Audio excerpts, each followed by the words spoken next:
बोलायचंय माईक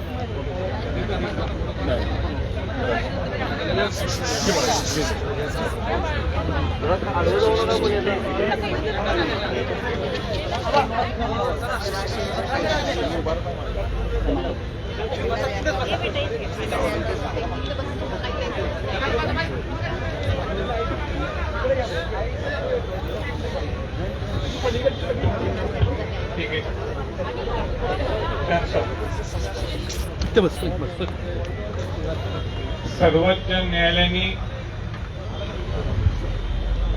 मराठा समाजातला जे आरक्षण जे मिळालं होतं ते रद्द केल्यानंतर समाजाच्या अनेक मागण्या समोर आल्या होत्या आणि त्यावेळी हाच विषय सर्व समन्वयकांच्या बरोबर पूर्ण इथले समन्वयक जे माझ्या समोर असं नाही पूर्ण राज्यातले समन्वयक या सगळ्या मिळून एक मीटिंग त्यावेळी झाली होती आणि विषय हाच होता की आरक्षण हे दीर्घकालीनचा लढा आहेच, पण गरीब मराठ्यांचे सामान्यांचे प्रश्न हे सुटणं गरजेचं आहे.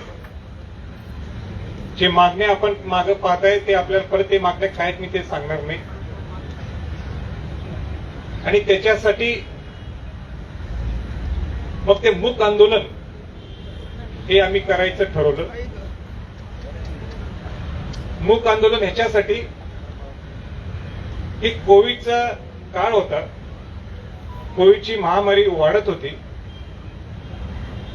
आणि म्हणून परत एकदा या समाजाने आपल्या भावना 2016 मध्ये दाखवून दिलेले, समन्वयकने आपल्या भावना व्यक्त करून दाखवून दिलेले आणि परत एकदा समाजाला वेठीस धरावं का, परत एकदा समन्वयकना वेठीस धरावं का, आणि म्हणून आम्ही बोललो आता तुम्ही बोला.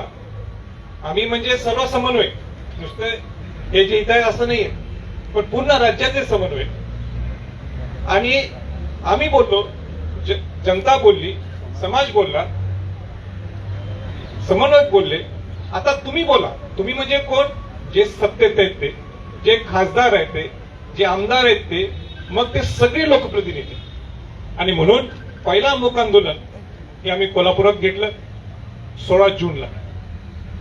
17 जूनला ताबडतोब सरकारने आम्हाला निमंत्रित केलं. सरकारच्या पुढे आपण सगळ्या आमच्या व्यथा मांडल्या. गरीब मराठ्यांच्यावर किती अन्याय होत आहे ते आपण सांगितलं आणि सरकारने त्यावेळी सकारात्मक दृष्टिकोन ठेवून त्यांनी आपल्याला 17 तारखेला इन्व्हाइट केलं. अनेक लोकांचं म्हणणं होतं एका लगेच एका दिवसात जायला नको, हे सगळं मॅनेज होईल, मॅनेज केल्यासारखं दिसेल. तरी माझा वेगळा अँगल होता, म्हटलं आपण जायला पाहिजे जर आपल्याला त्यांनी निमंत्रित केलं असेल तर. आणि मग 17 जूनला आमची मिटिंग झाली आणि त्या मिटिंगमध्ये मुख्यमंत्री होते, उपमुख्यमंत्री होते, मराठा उपसमितीचे अध्यक्ष होते आणि सगळं मंत्रिमंडळ तिथं होतं आणि सगळे सचिव तिथं होते. आणि त्यावेळी सगळ्या सचिव वर्ग प्रामुख्याने अटॉर्नी जनरल त्यांनी सांगितलं की आम्ही 15 दिवसात हा तुमचे सगळे विषय मार्गी लावतो. त्यावेळी आम्ही त्यांना सांगितले 15 दिवसात होणं अशक्य आहे, तुम्ही 2 महिने घ्या. ते 2 महिन्यात सुद्धा काही विषय मार्गी लागले नाही आणि म्हणून आम्हाला पर्याय नव्हता. किंबहुना मी विसरलो की हा सकारात्मक निर्णय घेतल्यानंतर आमचा नाशिकला आमचं आंदोलन होतं, मूक आंदोलन. आणि मूक आंदोलन झाल्यानंतर पुढच्या आंदोलन घ्यायची नाहीत आम्ही असं ठरवलं, कारण का यांनी सांगितलं होतं आम्ही ह्या 2 महिन्यात हे सगळे विषय मार्गी लावू आणि ते काही मार्गी लागले नाही 3-4 महिने.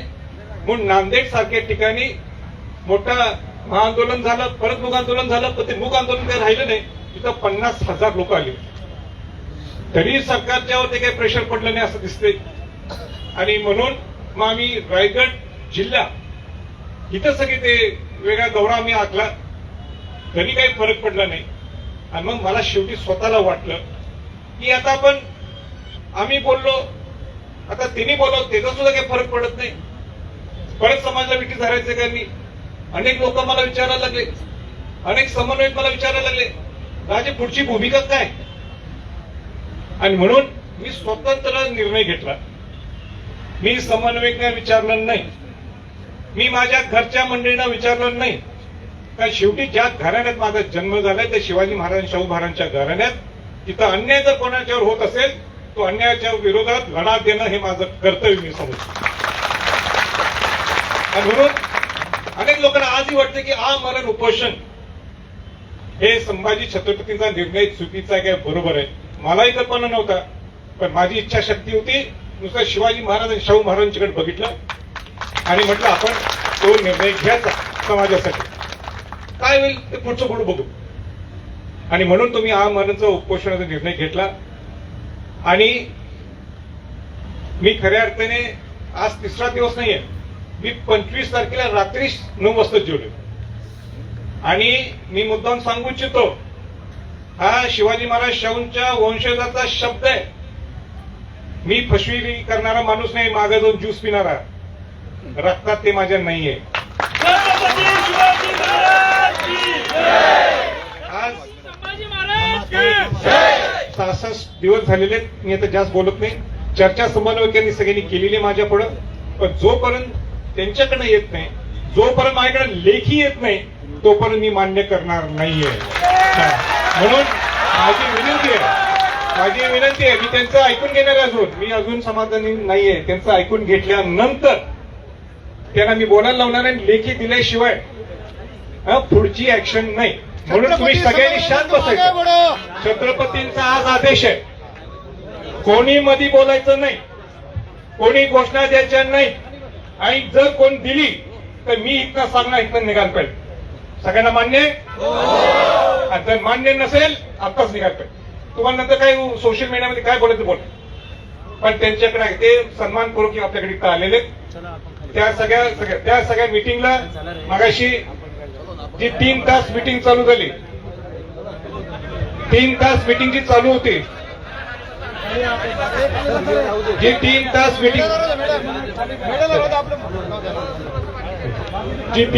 मिटिंग चालू होती, त्या मिटिंगला मुख्यमंत्री महोदय होते, उपमुख्यमंत्री होते, नामदार वळसे पाटीलजी होते, नामदार एकनाथ शिंदेजी होते, नामदार अमित देशमुखजी होते, खासदार श्रीकांत शिंदे होते आणि तिथं सर्व अधिकारी वर्ग होता. खासदार राहुल शेवाळे होते. आणि म्हणून मी 5 मिनिटं त्यांच्याकडे समजून घेतो आणि मग पुढची जे काही सांगायचं ते आम्ही तुम्हाला 2 मिनिटात सांगतो. पण माझे शब्द लक्षात ठेवा, इथं एक शब्द कोणाकडे नाही. ज्यांना पटत असेल बाहेर जायचं. तुम्हाला वाईट वाटत नाही असं बोलतोय, पण हे कडक का बोलतोय, इथं गोंधळ नकोय. ज्यांना काही रिॲक्शन द्यायची असेल, तुम्हाला सोशल मीडिया तुमच्या हातात आहे. म्हणून शांतपणाने सगळ्यांनी ऐकावं. शिवाजी महाराज शाहू महाराजांचा वंशज या नात्याने मी बोलतो. छत्रपतींचा आदर तुम्ही सर्वांनी करायला पाहिजे आणि तो आदर कराल हा मला पूर्ण विश्वास आहे.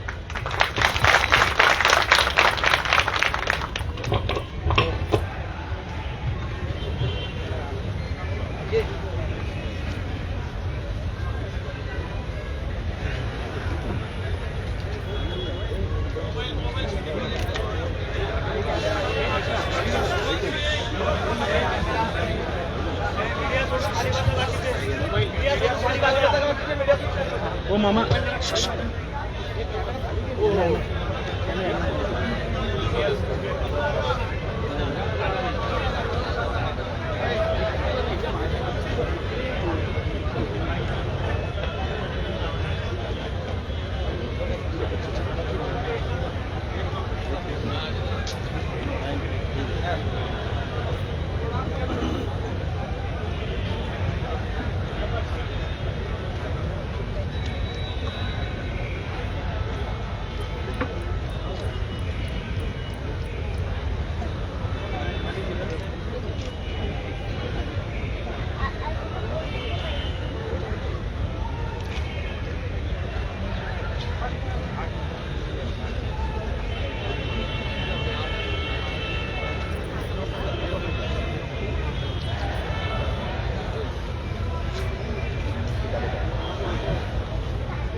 मला आनंदाने सांगायचंय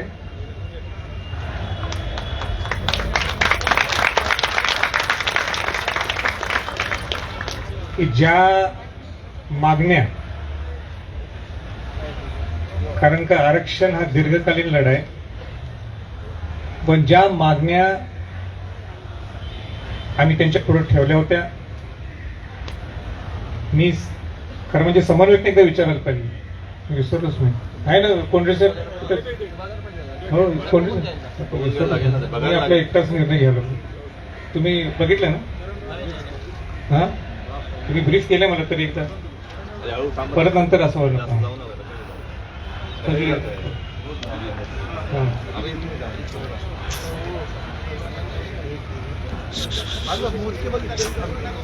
जास्त जास्त गर्दी नको.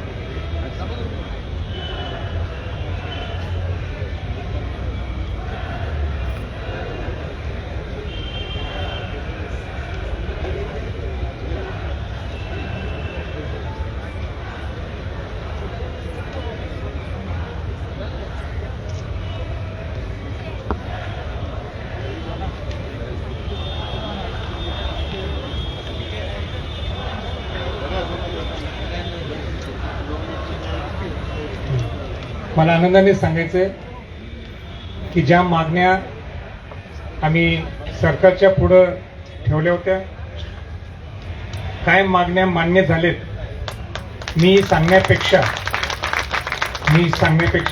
नामदार एकनाथ शिंदेजी सगळ्यांच्या वतीनंच सांगतील. आपण शांत पद्धतीने ऐकावं, आणि ज्यांना कोणाविषयी नाही समजला तर माझ्या पेजवर या सगळ्या गोष्टी मी टाकतो, म्हणजे तुम्हाला डिटेलिंग त्याच्यातलं सुद्धा समजेल.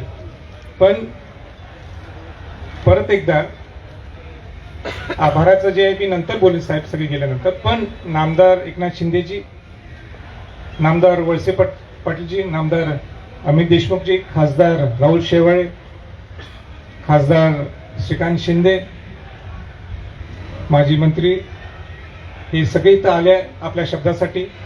याबद्दल मी सगळ्यांचं मी मनापासून आभार व्यक्त करतो.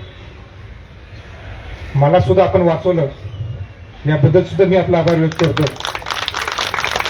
कारण का आज माझा 3रा दिवस होता, ऍक्च्युली 4था दिवस आहे, आणि माझी शुगर लेवल्स, ब्लड प्रेशर 64. पर डॉक्टर श्रीकांत शिंदे माझा खास मित्र आहे, आणि डॉक्टर असल्यावर त्यांना सगळे त्याचे पॅरामीटर्स माहीत आहेत, त्यांना जास्त काळजी होती.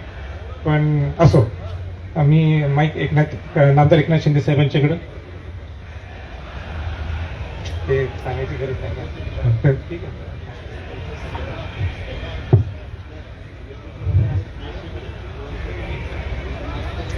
मराठा समाजाच्या प्रमुख मागण्यांच्या अंमलबजावणीसाठी छत्रपती संभाजीराजे यांनी आपल्या सकल मराठा समाजाला न्याय मिळवून देण्यासाठी या ठिकाणी आमरण उपोषण सुरू केलं. आज 3रा दिवस आहे. तुम्ही मगाशी मनाला वाचवलं, तुमची सगळ्या अख्ख्या राज्याला, महाराष्ट्राला गरज आहे आणि सगळ्यांना काळजी आहे, मुख्यमंत्र्यांसकट सगळ्यांना. काही ज्या काही तांत्रिक कायदेशीर बाबी असतात त्यासाठी आज गृहमंत्री दिलीप वळसे पाटील साहेब, आपले कॅबिनेट मंत्री अमित देशमुख साहेब, वैद्यकीय शिक्षण मंत्री, आणि अजितदादा होते, मुख्यमंत्री त्यांच्या अध्यक्षतेखाली मुख्यमंत्री महोदयांच्या आज बैठक झाली. सर्व अधिकारी होते, खासदार महोदय होते, राहुलजी होते आणि सगळ्या विभागाचे अधिकारी, मुख्य सचिव आणि आपल्या मराठा समाजाची जी मंडळी आहे, शिष्टमंडळ, जे कायदेशीर बाबी देखील त्याच्यामध्ये देखील त्यांचा अभ्यास आहे आणि सगळ्याच एक साधक बाधक चर्चा ते शिष्टमंडळही होतं आणि सगळ्यांच्या समक्ष राजेंद्रजी आणि सगळी आपली टीम आणि सगळ्यांच्या समोर प्रत्येक मुद्द्याचा उहापोह झाला आणि एक एक मुद्द्यावर माझ्या माहितीप्रमाणे तुमचे मला वाटतं 5-6 मुद्दे होते, परंतु ते मुद्दे आम्ही वाढवले म्हणजे त्याच्यामध्ये काय बाकी ठेवायचं नाही आता, असाच निर्णय आणि मुख्यमंत्री महोदयांची सगळ्यांची इच्छा होती. शेवटी महाराष्ट्राचे आराध्य दैवत छत्रपती शिवाजी महाराजांचे आपण वंशज आहात, त्यामुळे शेवटी आपण स्वतःच आपल्या मराठा समाजाला न्याय देण्यासाठी या ठिकाणी आंदोलन, म्हणजे यापूर्वी देखील अनेक आंदोलन आपण केली, कुठे एकत्र होतो आपण, कुठे तुम्ही आपापल्या परीने वेगवेगळ्या ठिकाणी रस्त्यावरची लढाई, न्यायालयीन लढाई आपण लढतोच आहे. आणि अशा परिस्थितीमध्ये जे सरकार देऊ शकतं, हा तुमचा जो काही सातत्याने पाठपुरावा होता आणि आपल्याला आपण गेले अनेक वर्ष यामध्ये जो काही आपला अभ्यास आहे याच्या माध्यमातून तुम्ही जो काही आग्रह तुमचा होता प्रत्येक बैठकीमध्ये की बाबा आपण राज्य शासनाच्या वतीने जे जे काही करू शकतो, ठीक आहे, बाकी सुप्रीम कोर्टामध्ये जी आपली मेन पिटिशन आहे ती आहेच, परंतु तोपर्यंत आपण आरक्षणाचे जे फायदे इतर समाजाला आपण दिलेत तशा प्रकारचेच फायदे आपल्या मराठा समाजाला मिळाले पाहिजे ही भूमिका आपण घेतली आणि सरकार देखील, शासन देखील तुमच्या भूमिकेशी समरस आहे. आणि एक साधक बाधक चर्चा केल्यानंतर मुख्यमंत्री महोदयांनी निर्णय घेतला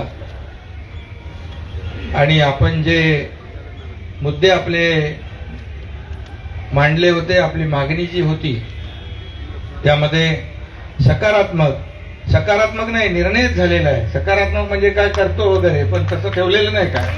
आज आपल्या आंदोलनाला यश, आपल्या लढ्याला यश मिळालेलं आहे.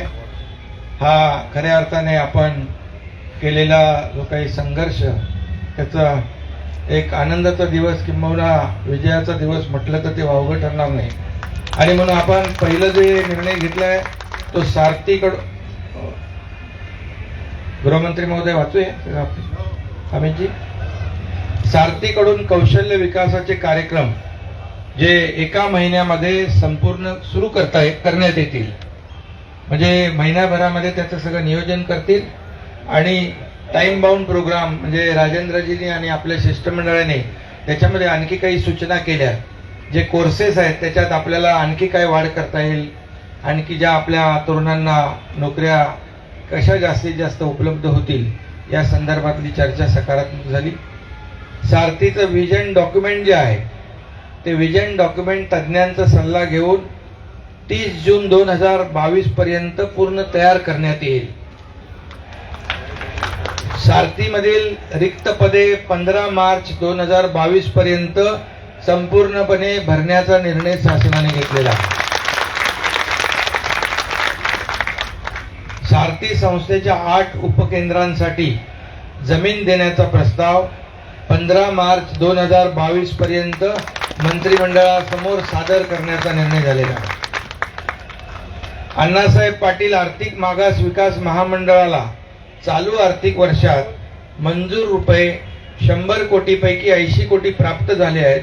उर्वरित 20 कोटी आणि त्याचबरोबर पुरवणी मागणीद्वारे अतिरिक्त 100 कोटी रुपये निधी उपलब्ध करून देण्याचा निर्णय घेतलेला आहे. व्याज परतावा संदर्भात कागदपत्रांची पूर्तता करून प्रस्ताव प्राप्त झाल्यास व्याज परतावा तातडीने देण्यात येईल आणि त्याच्यामध्ये क्रेडिट गॅरंटीबद्दल म्हणजे तो मुद्दा लोन मिळण्यामध्ये ज्या काही अडचणी होत्या त्या क्रेडिट गॅरंटीच्या बाबतीमध्ये देखील धोरणात्मक निर्णय घेण्यात येईल असा देखील निर्णय झालेला आहे. परदेशी शिक्षण घेणाऱ्या विद्यार्थ्यांच्या शैक्षणिक कर्जावरील व्याज परताव्याबाबत शासन धोरण ठरवेल त्याचा देखील निर्णय झालेला आहे. म्हणजे पॉलिसी ठरवण्याचा निर्णय झाला आहे. जे आपली मुलं परदेशामध्ये शिक्षण घेत आहेत, व्याज परताव्यासाठी कर्जाची मुदत जी 10 लाख रुपये होती ती शासनाने 15 लाख रुपये केलेली आहे. अण्णासाहेब पाटील आर्थिक विकास महामंडळ व इतर 2 महामंडळावर पूर्ण वेळ व्यवस्थापकीय संचालक दिनांक 15 मार्च 2022 पर्यंत नियुक्त करण्यात येईल हा देखील या ठिकाणी निर्णय झालाय आणि संचालक मंडळाची नियुक्ती करण्याचा देखील निर्णय झालाय आणि इतरही कर्मचारी नियुक्त करण्यात येतील.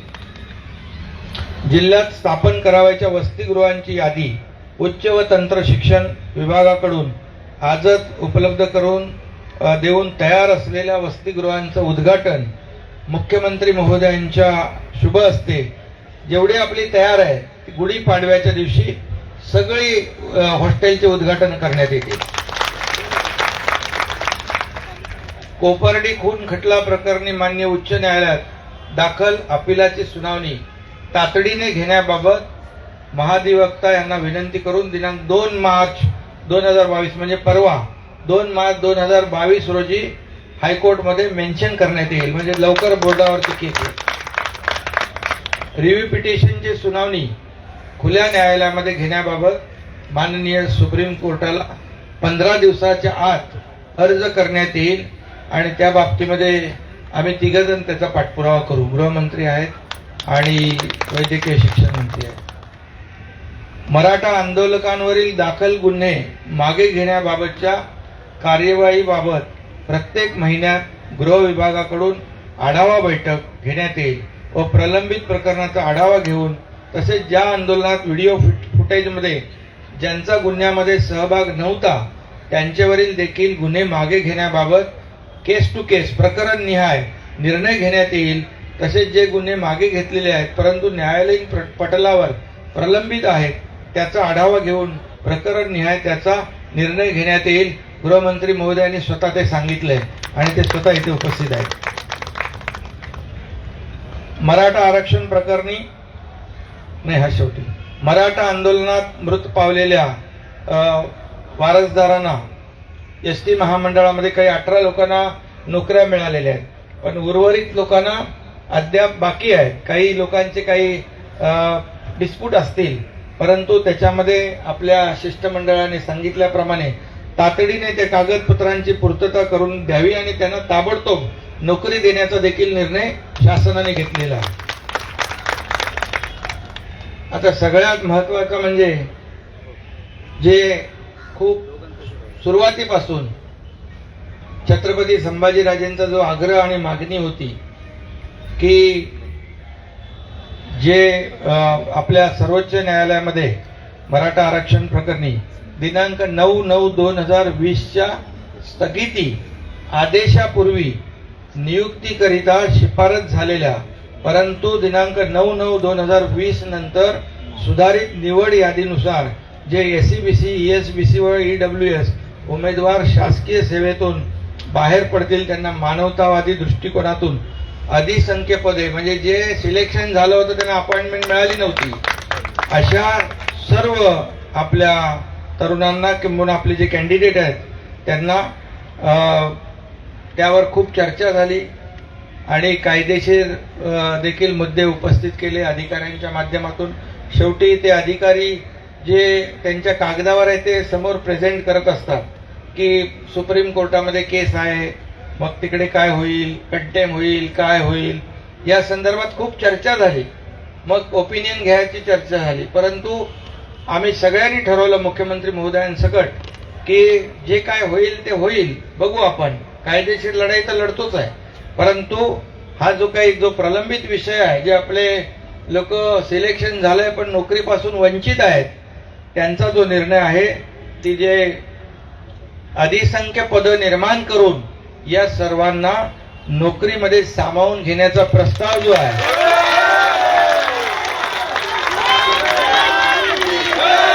तो एक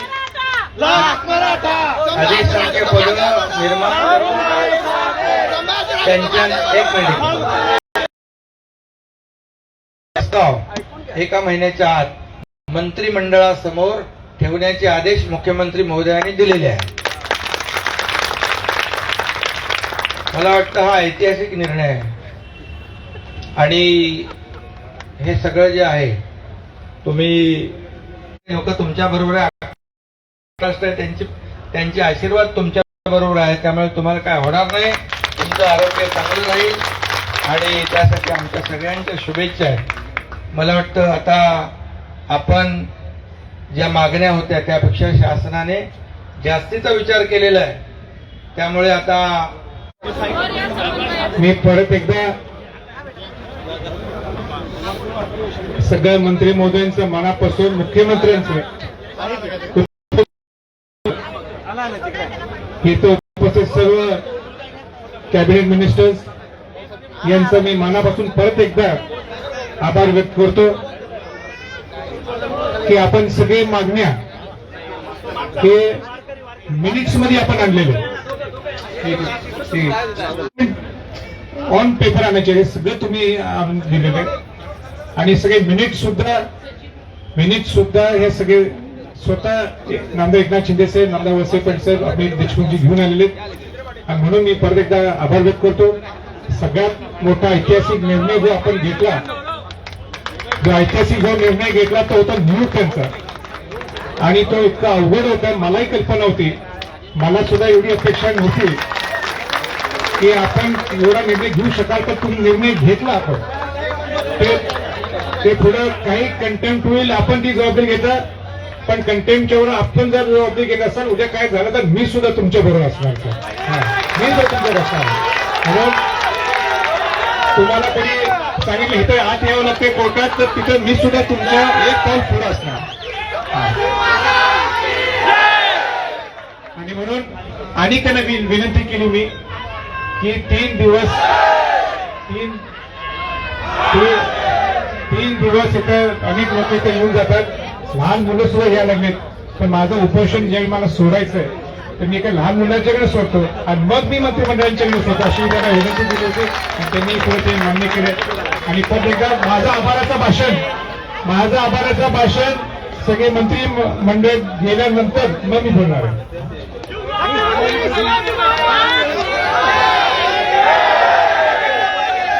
छत्रपती शिवाजी महाराज की, संभाजीराजे छत्रपती आप आगे बढ़ो, हम तुम्हारे साथ हैं.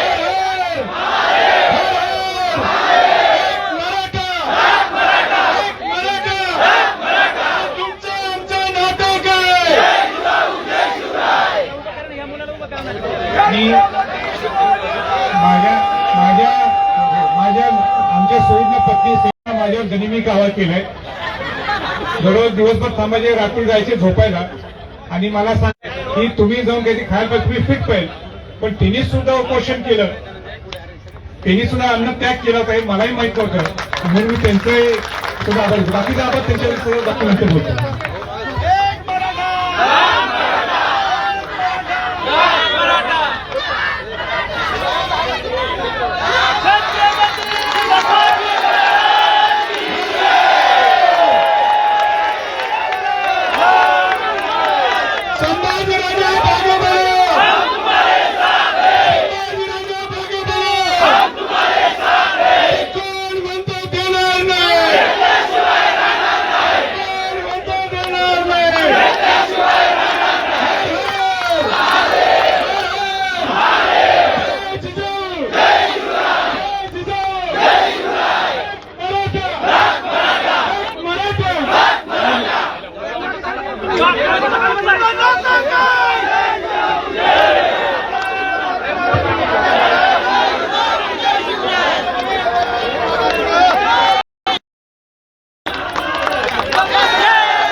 आता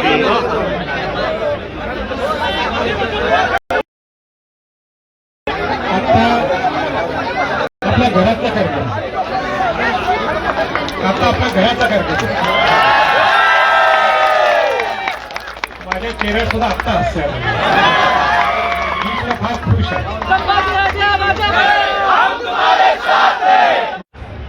खेड्यातून शहरातून आतापासून नाही, 2007 पासून,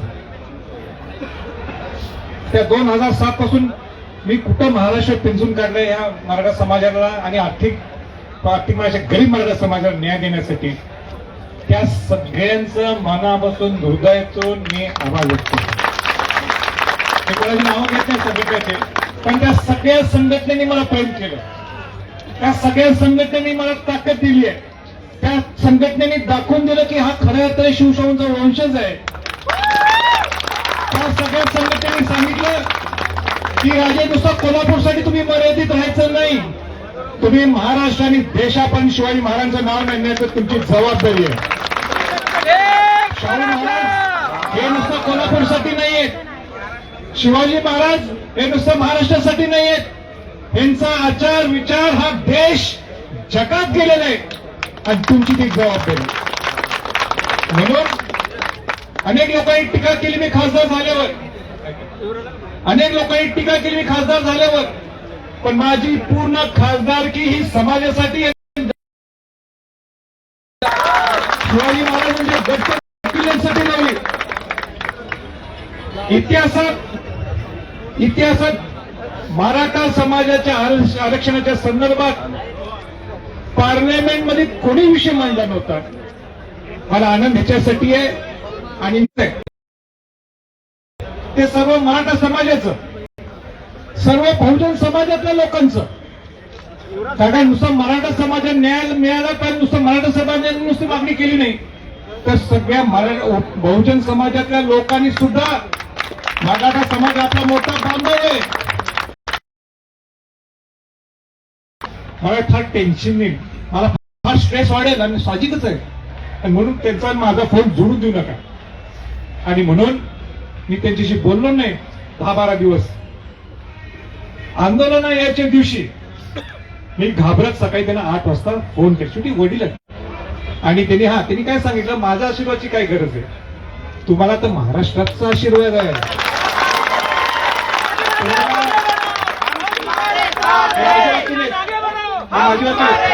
त्याचे वाक्य ते म्हणजे तुम्हाला मराठा आणि बहुजन समाजाचा आशीर्वाद आहे. म्हणून मी माझ्या छत्रपती शाहू महाराजांचा सुद्धा मनापासून आभार व्यक्त करतो. आईचं प्रेम आईचं प्रेम असते. दररोज मला फोन करून विचारायचे, त्यांना बिचारायला साध्या त्या आणि तेव्हा अहो लिंबू शिकत तर त्या हाऊस काहीतरी काहीतरी म्हणतात, ते ग्लुकोज काहीतरी असते, ते घालून तर घ्या, कोणा समजणार नाही पण तुम्ही घ्या. मी त्या आईंचं सुद्धा मी मनापासून, जे मला माझ्यावर प्रेम दाखवून माझ्या आईने, त्यांचंही मी आभार व्यक्त करतो. माझे बंधू असते मालुराचे यशस्वी राज्यमंत्री मधुरी महाराज असतील, त्यांचंही मी आभार व्यक्त करतो. सगळ्यात महत्वाचं, ज्यांनी या 3 दिवसात जे महाराष्ट्र एक वेगळं वातावरण करून टाकलं आणि संभाजी छत्रपतींच्या मागं आपण ठामपणाने उभं राहायला पाहिजे. जे इतर जे अनेक संघटनेचे लोक, अनेक ज्यांना झटका बसलाय, अनेक मराठा समाज बहुजन समाज लोक इथून मला भेटून गेले, राज्य बंद पुकारले, रस्ता बंद करून टाकले आणि अशी अनेक वेगळी आंदोलनं केले, मला काहीच माहित नाही. त्या सगळ्या महाराष्ट्रातल्या तमाम लोकांचं मी मनापासून आभार व्यक्त करतो.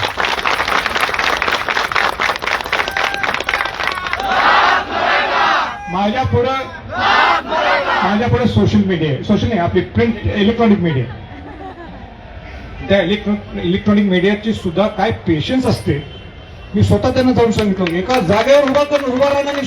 दिवसभर संभाजी उठल्यापासून ते झोपेपर्यंत एक चॅनल तर रात्री 3 वाजता येऊन मला शूट केलं आणि माझ्या तोंडावर लाईट आल्यावर मी बघितलं, अरे बाबा कोण आहे रात्री 3 वाजता शूट करतो. माफ करा मी त्याचं नाव घेत नाही त्या चॅनलचं. आणि मग मी हळूच एक डोळ्यांनी बघितलं. त्या दिवशी मला 3 वाजेपर्यंत झोपच लागली नव्हती, का उपाशी पोटी असल्यामुळे. तरी म्हटलं त्यांना काढून दे. त्यांनी नंतर आमचे 2-3 समन्वयक अशी फिरत होते, त्यांनी बाईट्स घेतले, ते गेले. त्या इलेक्ट्रॉनिक मीडियाचं इथं सगळे जे इथं उपस्थित जोरात टाळ त्यांच्या बाजू.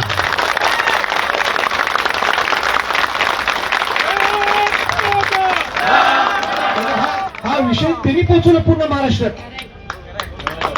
आपण काय करणार आहे? आपल्याकडे प्रसार माध्यम नाहीये, तर मी आणि कोणी एवढा फार मोठा नाही की मी कोणाला काय काय करू आणि ते आपण जाईल. नाही, त्यांनी केलं. प्रिंट मीडिया मुंबई सारख्या ठिकाणी आणि राज्यात ज्यावेळी रशिया आणि युक्रेनचा वॉर चालू आहे ते सगळं सोडलं आणि ह्या गरीब मराठा समाजांचा विषय ही अंतिम लढाई आहे म्हणून आपण प्रिंट करणं गरजेचं आहे.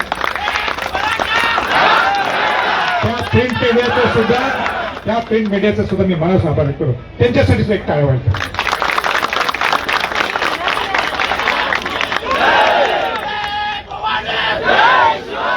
मी अनेक हिडन लोक आहेत जे सोशल मीडियाच्या माध्यमातून, काय सोशल मीडिया आहे, काय माध्यम आहे ते, तिने जो प्रसार केला राज्यात आणि देशात, रशियापर्यंत बातमी, ते आपल्या मुलांनी तिथं कौतुक केलं, ते आपल्या ठामपणे आपल्या पाठीशी, त्या सगळ्या सोशल मीडिया ज्यांनी एक सुद्धा त्यांनी फन केलं असेल, त्यांच्या लाईक केलं असेल, त्यांचं सुद्धा मी मनापासून घेत होतो.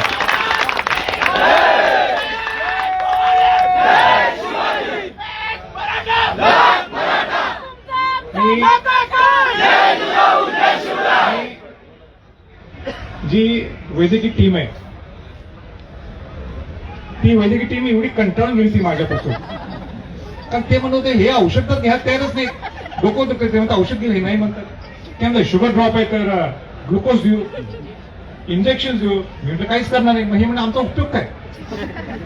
त्यांना सगळी भीती वाटत होती. ज्यावेळी शुगर ड्रॉप झाला त्या वैद्यकीय टीमचा सुद्धा मी मनापासून आभार व्यक्त करतो.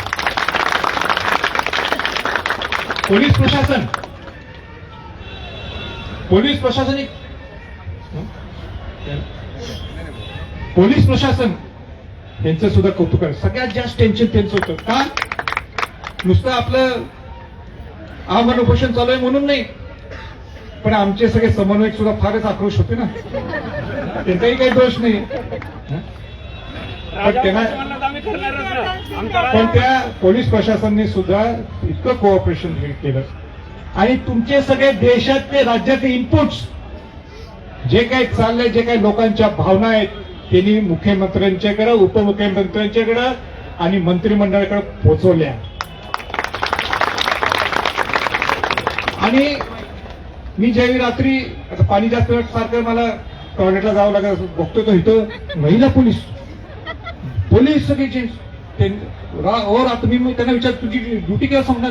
नाही पाटे आमची सकाळी 7 वाजेपर्यंत. त्या पोलिसांचं सुद्धा मी मनापासून आभार व्यक्त करतो.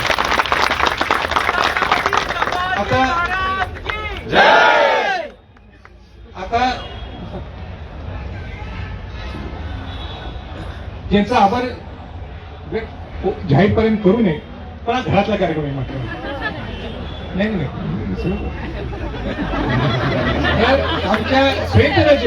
आमच्या सहितचे मी दररोज जाताना त्यांना ताकीद करायचं, तुमची ताकद ही माझी ताकद आहे आणि म्हणून तुम्ही काहीतरी खायला पाहिजे. आणि दररोज गोड गुलाबीन बोलून जायचे मला, मी हे सूप घेतलं, मी हा जो काहीतरी ब्रॉकली सूप घेतला, म्हणजे तुमचं आवडते ब्रॉकली ते सूप घेतला, पण मी घेतलो. नाश्ता भरपूर करून आलो. असं सगळे मला थापा मारत आलेले आणि त्यांनी सुद्धा अन्नत्याग केला आणि काम केलं. ते इथे येऊन मी तर निवडून झोपायचं तर इथं, पण यांनी काम केलं. त्यांचं माझ्यापेक्षाही जास्त योगदान आहे. आमच्या चिरंजीव शहाजी, त्यांच्यासाठी सगळं नवीन होतं आणि त्यांनी सुद्धा गोष्टीत जिथं समन्वयकांशी बोलणं असेल, माझ्याशी चर्चा करणे असेल, ज्यावेळी माझं शुगर ड्रॉप झालं त्याने आणि हे झालं तर बाबा नाही बाबांची इंजेक्शन आणि ते याच्यात एक्सपर्ट आहेत त्यांच्या टेक्नॉलॉजीमध्ये कुठनं सगळी माहिती काढून एक म्हणजे ते गव्हर्नमेंटची वैद्यकीय टीम असली तरी त्यांनी उभीची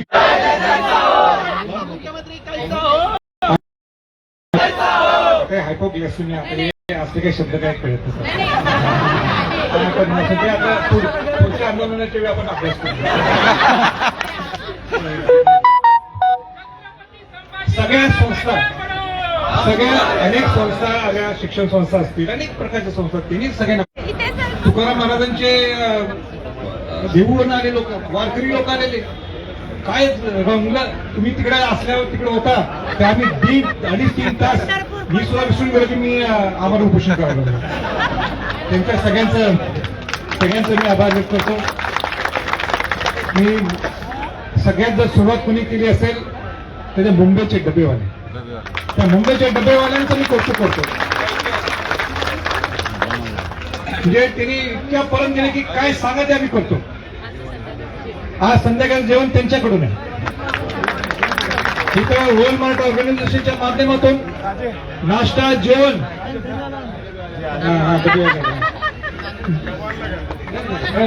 वॉलमार्ट ऑर्गनायझेशनचे डबेवाल्यांच्याकडनं नांदेडकरांनी जेवण दिलं पहिल्या दिवशी. तिथे WMOच्या मुलांनी सुद्धा नाश्ता जेवण इथं सगळ्यांना स्वखर्चाने दिलं. आमचा काही संबंध नाही, माझा वैयक्तिक काही संबंध नाही, त्यांचं सुद्धा मी कौतुक करू.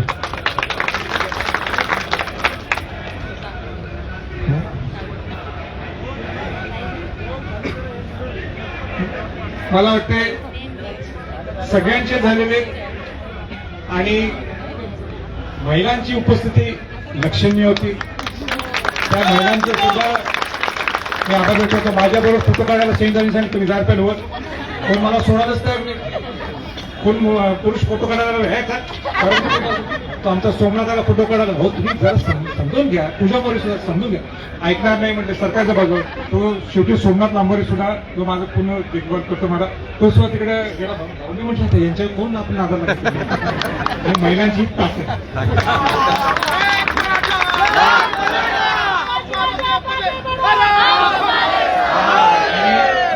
शेवटचे आभार आहेत. आणि हा जे मगाशी बोललो मी जे आणि ज्यांनी आंदोलन केले त्या सगळ्या आंदोलकांचे मी माणूस आभार करतो. तो जो मुलगा टाकीवर चढलाय परभणी जाते कुठे माहित त्यांना सांगा प्लीज खाली या लोक त्याचे आभार व्यक्त. आणि उद्या काही जिल्हे बंद आहेत त्यांचं माझं आव्हान आहे सगळ्यांनी ते मागं घ्यावं. आणि शेवटचे 2 म्हणजे जे इथं आज 3 दिवस आपण इथं उपस्थित आहात हल्ला नाही आपण इथं. अनेक लोक इथं येऊन गेले 2 दिवस आले ते गेले 1 दिवस आले ते गेले पण आपण इथं कायम स्वरूपी कोणाची गाडी न घेऊन येता कोणाला तुम्हाला गाड्या दिलेल्या नाहीयेत.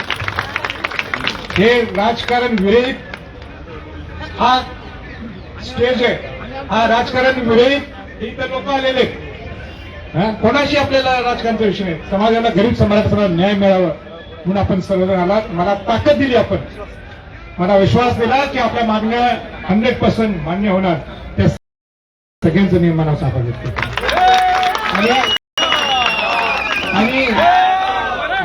आणि दुसरं म्हणजे हे सगळे समन्वयक आज तुम्हाला एक 18-20 समन्वयक दिसत असतील त्यांचं मी मनापासून कौतुक करतो. मनापासून मी त्यांचं कौतुक करतो. एवढी ताकद दिली तुम्ही मला एवढा अभ्यासपूर्वक कोंडळे असतील आपले तांबे सर असतील मी सगळ्यांनी नावं घेत नाही आणि बाकी सगळे समन्वय त्या सगळ्यांचा मनापासून आभार व्यक्त करतो. मनापासून आभार व्यक्त करतो. आणि अनेक मराठी केवळ काम करत असताना एक टीम असते आणि टीम काही 100 लोकांची टीम 500 लोकांची टीम होऊ शकत नाही.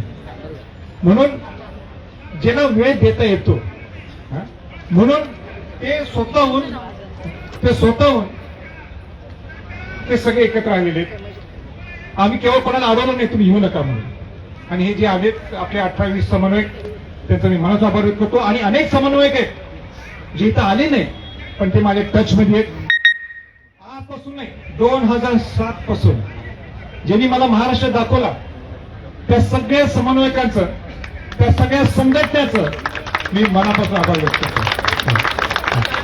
आणि आमचे मेहणे सुद्धा आता समन्वयक झालेले. नागपूरच्या दौऱ्यात ते म्हणजे बाकी तुमचे समन्वयक लोक आहेत, तुमचे समन्वयक लोक आहेत. नागपूरची जबाबदारी माझी असणार आहे.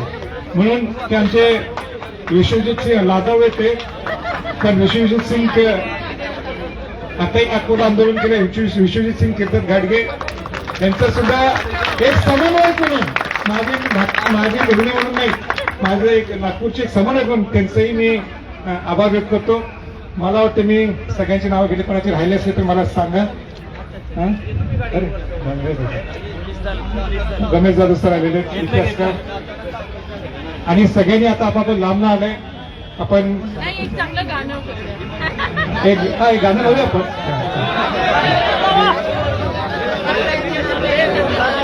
बरं एक माझं मनोगत संपवायच्या अगोदर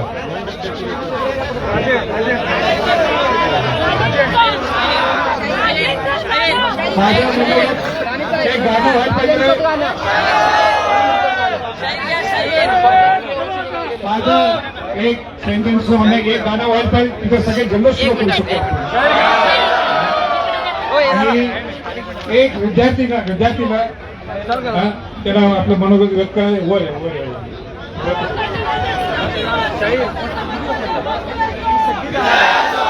आणि सगळं पारदर्शक होतं. मीटिंगला सुद्धा विद्यार्थी प्रतिनिधी गेले होते. आम्ही सुद्धा सांगितलं मीटिंग नुसती मुख्यमंत्री पाहिजे, उपमुख्यमंत्री पाहिजे, सगळेजण पाहिजे आणि मुलांना सुद्धा दिलं. त्यांनी सुद्धा बघायला पाहिजे काय चाललंय.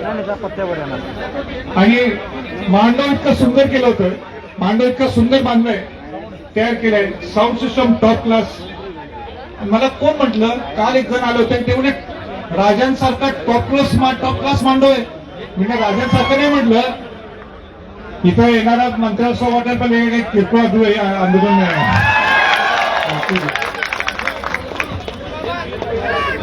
सर्वांना जय शिवराय, जय शिवराय.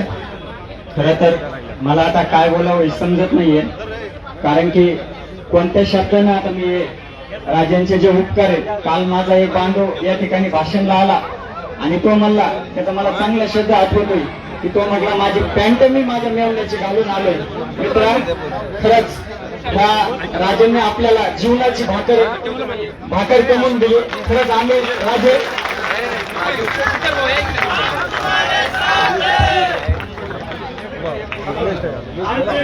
एवढे आमचे हाल झाले. 2020चे पोर, 19चे असतील, 2014चे पोर असतील. एवढा अन्याय सहन केला आम्ही, एवढा अन्याय. रात्री आम्ही मिटिंगला गेलो, एवढे वडापाववर जीवन काढलं, दिवस काढले आम्ही. पण राजे तुम्ही भेटलं का आम्हाला? सर्वांना विनंती, आता स्टेजवरती गर्दी जास्त झालेली आहे. गाणं आता होणार तर सर्वांनी खाली आहे. आणि स्टेजवर डान्स वगैरे करायचा मला, स्टेजवर गर्दी जास्त आहे. स्टेजवर डान्स वगैरे करू नका, स्टेजवर गुजरात जास्त आहे. गुजरात वरून सुद्धा मराठा समाजाच्या लोकांना त्यांचाही मी आभार व्यक्त करतो. स्टेजवरची गर्दी